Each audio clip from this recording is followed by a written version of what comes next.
Hulu made a documentary about the young black entrepreneur who built a pipeline that's ushered in over a dozen NFL quarterbacks amassing over $1 billion of salary. It's the same pipeline that's ushered in over 100 amateur D1 players, accounting for over $20 million of NIL salary. Now, this guy, Quincy Aver, called me today on the Clout Hotline. I went to college with this guy, and I want to go back to 15 years ago, before he made millions of dollars building this business, before he was driving fancy foreign sports cars and living in a giant house in Atlanta and flying all over the world with NFL quarterbacks. Let's go back actually 15 years ago to when he was about 25.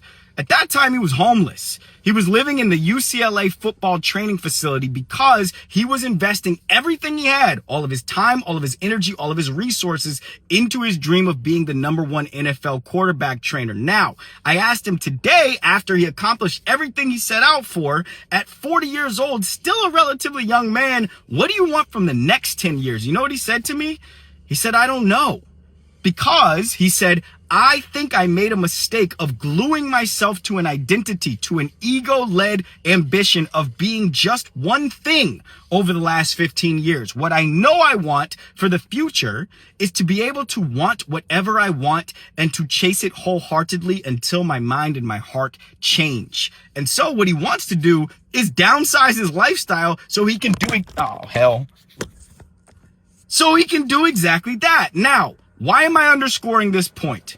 Because in my DMs at any given time, there are 15 to 20 people who are telling me that their single-minded tunnel vision ambition is a small goal, all right? Meaning, I want to be a TV writer. I want to be a movie writer. I want to be a podcaster. I want to be an author, something like that. And what I tell them and what I tell myself and everybody else that will listen is that I did that exact same thing for a while. I glued myself to the singular small ambitions. But the big ambition is to have an audience so that as your heart changes, as your mind changes, as your ambitions change, what you will always have is someone out there who you can distribute your product to, who you can offer the things that you make, because your ambitions and your inspirations will change at all times. I think Quincy understands that goal, which is a part of why he participated in that Hulu documentary, because he knows he needs an audience so that he can do whatever he wants to do.